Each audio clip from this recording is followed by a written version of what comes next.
Mega love shoutout. Breaking news mga kapatid. Nako po! RTC Makati naglabas ng warrant laban kay Attorney Levi Baligod na cyber libel, no? Naglabas ang Makati Regional Court RTC Branch 148 ng warrant of arrest laban kay Attorney Levi Baligod kaugnay sa dalawang kasong cyber libel na may 20,000 na piyansa. Ay, kayang-kaya yan. Kayang-kaya. Ayon kay Baligod, ditang Lunes, lamang niya natanggap ang kopya ng warrant na iginiit na niya siya ay nabigyan ng pagkakataong magsumiti ng counter affidavit dahil umano sa maling address na sinumiti ng prosecutor's office. Nako, itinuro niya si Agriculture Secretary Francisco Chu Laurel na ani ay responsable sa reklamong isinampa laban sa kanya. Nako, madami ka pang kaso, Baligod. Tandaan mo, 10 kaso yun. Parehas lang sa mga 18 Marites, pare-parehas lang.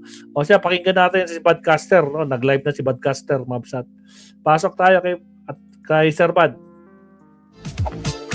Again, sa mga bagong pasok, huwag kalimutang mag-like and subscribe. Maraming salamat po. Sir Bad, pasok. Nako, mahaba yung harang ni Sir Bad, ah. Lang. Okay, here we go, Sir Bad, pasok. Inormal lang natin to. Buenas noches, damas y caballeros. We rarely vlog around this time of the night. Pero may news break tayo. In fact, kahit yung assessment natin sa impeachment trial can wait for tomorrow. Early morning natin yun iba-vlog. Pero ngayon, very equally important, very important update. At yun nga, naglabas na ng arrest warrant. Mark Bon Jovi. Makati Court. Laban dito kay sa dati kong kliyente, PR client, and also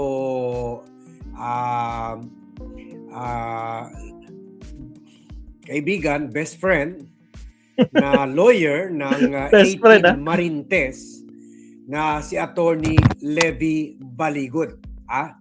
So, bailable naman ang kaso ng cyber libel. Pero dito, makikita nyo na first of the many lang ito. First of the many lang ito. Tama. 10 yung kaso niya, may 10 or more. Ma-convict na siya. So talagang isa dyan sa mga siguro. By now, I would believe na meron na siguro mga 10 o 15 o 12 na kaso laban sa kanya. So kung mapuruhan siya dito, isa pa lang yan. Kung mapuruhan siya dito, tapos ang maliligayang kwan talaga siya.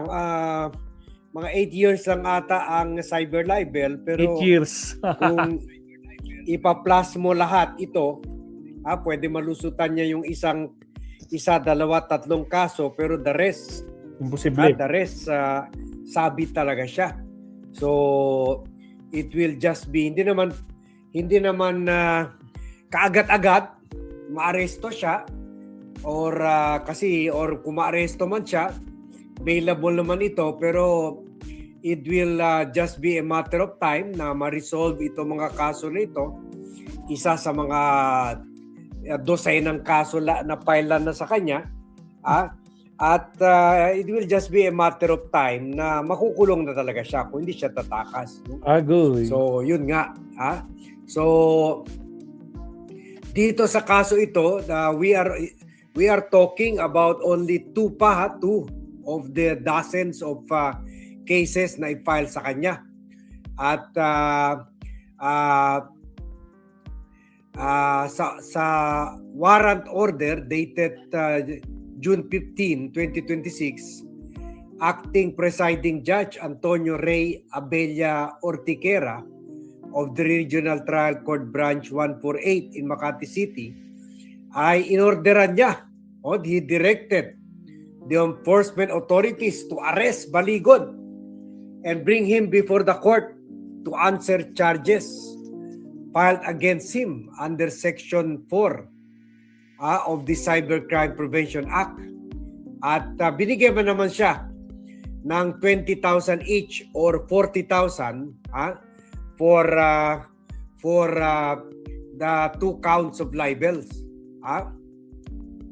At inorderan rin ang officers ng Supreme Court na gumamit ng body cameras at recording devices kasi baka sasabihin niya na nasaktan siya, na ano siya, di ba? So, nabugbog siya, ganon, napuwersa, na kwan siya, napuwersahan siya, ganon, or sinaktan siya, ganon. Ha? At sa Facebook page niya, kinumpirm naman ni Atty. Baligod na meron na nga na arrest warrant sa kanya. Sabi niya, kakatanggap ko ngayon ng kopya ng arrest warrant laban sa akin. Ha?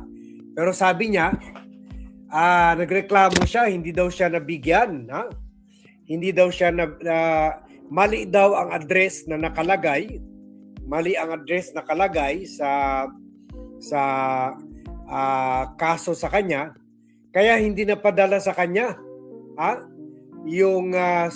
yung supena sa preliminary investigation. Dahil dito, hindi siya nabigyan ng tsansa sagutin yung kaso o mag-file lang man ng counter affidavit. At sabi niya, itong kasi kaso ay nag-file sa kanya ni Department of Agriculture Secretary Laurel Tew, na inakusahan rin niya na nakatanggap rin daw ng maleta o nagbigay ng maleta kay Saldico kasi daw itong si Tew na negosyante ay meron humihingi pabor kay Saldico. So ito naman, ibaliktad naman, itong nagbigay ng maleta kay Saldico. Kaya sabi ni Baligod, dahil lang daw hindi siya nabigyan ng tsansa para sumagot, kaya nakalusot itong kaso. Sabi niya, nakalusot ang kaso na ito ni DA Secretary. Summit's layout isn't too different from what you're used to. What's unique about Summit is this new door mechanism we've introduced. Laurel Tew, dahil sadyang mali ang binigay na address ko sa piskalya. Kaya naman hindi ako nakatanggap ng supena at hindi ako nakasubmit ng counter affidavit. So syempre, that is his word against the word of those filing the case sa DOJ. So doon na niya i-explain ito sa kaso. Sabi pa kanya, sa pagbanat niya sa syempre sa mga nag-file ng kaso sa kanya at ng Marcos administration, sabi niya ay ayaw lumaban ng patas. Okay.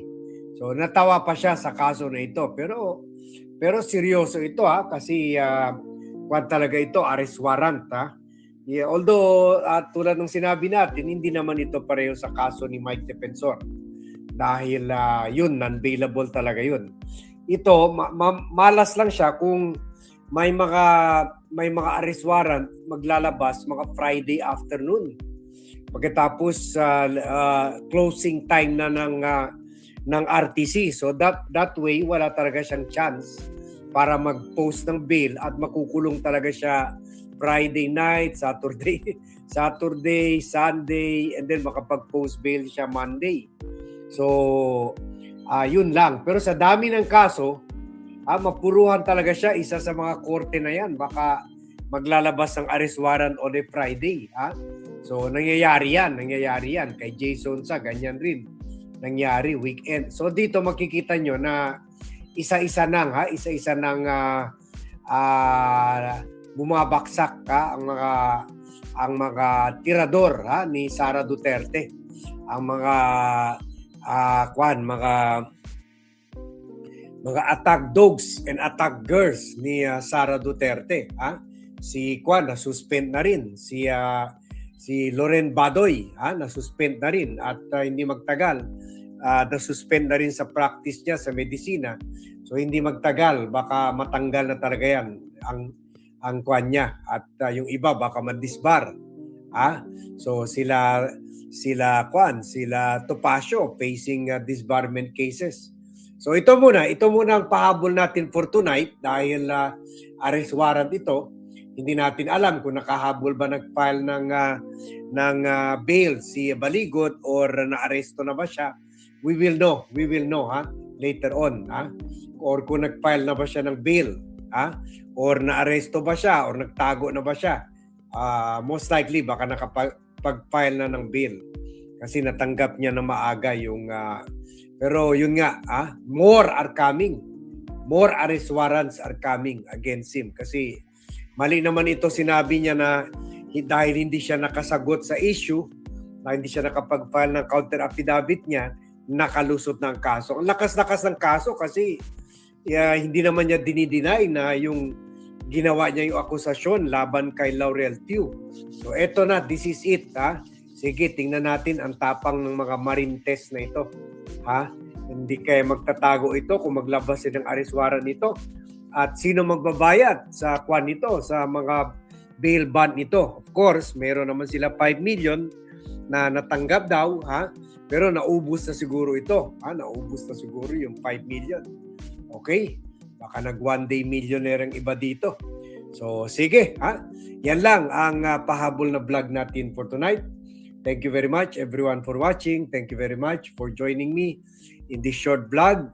And see you tomorrow para sa analysis natin sa hearing na napanood nyo naman. Kaya okay lang kung bukas na tayo maggagawa ng vlog ukol dyan. Okay? So thank you and see you tomorrow. Salamat, Sir Ban. Magla-live ulit si Attorney Enzo Recto. Actually, naka-live din si Attorney Claire. Putragis, puro gantong oras sila nagla-live hanggang abuti ng madaling araw. Pero anyway, Mabsat, nakarami na tayo. Almost 1 hour 33 minutes. Mag-last topic na lang tayo, Mabsat, no? Dito tayo. Last topic tayo, Mabsat, bago tayo mag-end kasi it's already 11:15. Late tayo nag-start. Pasensya na. Pero maraming salamat sa mga nandito, sa mga naiwan. Last topic tayo, Mabsat. Here we go.